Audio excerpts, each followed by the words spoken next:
confident. So it can be an issue if you are in breach of the rules of confidence. That could be a criminal act. And we had a couple of years ago, it was a hospital that had used the cloud for lots of patients' information, and some of it leaked out, and it turned out they hadn't done good enough work to make sure that all the information was kept, confident enough, and they got in huge trouble. So I mean, it was, first of all, it was a public outcry. This was a public hospital, but also I think they had a lot of cases. I mean, they were being sued afterwards.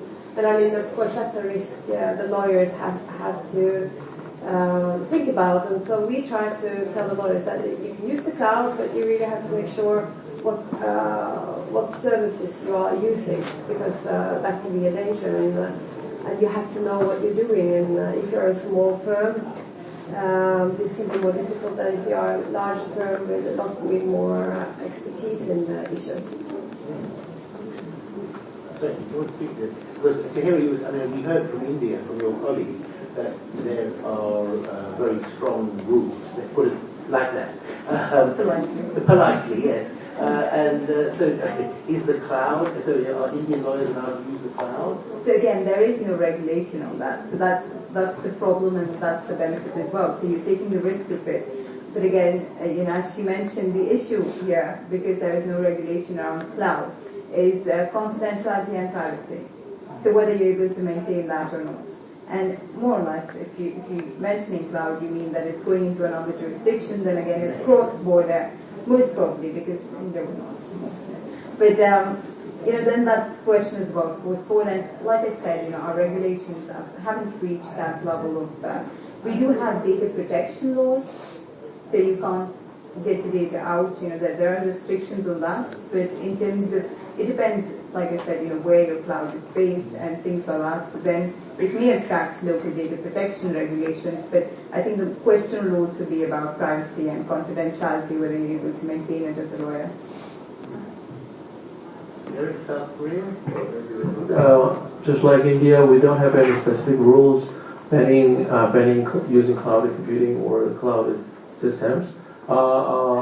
And to protect personal information, so there are several specific statutes in South Korea.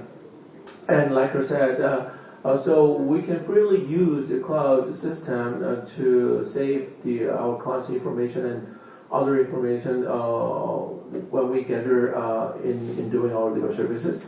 But that can be an issue if the cloud server is located outside, because several specific statutes clearly prohibits companies from moving information outside of jurisdictions. For example, some security-related law clearly prohibits companies from sending or storing information outside Korea. So if it's not the case, there's no specific ban so far. Very good. I'm not going to drag out this session by my own questions. So if there are no further questions, I will end it early. Does anybody else have any questions to put to the panel? Or do any of the panel members have any points that they would still like to make? No? If that's not the case, I would like to thank you very much and to thank our panel very much.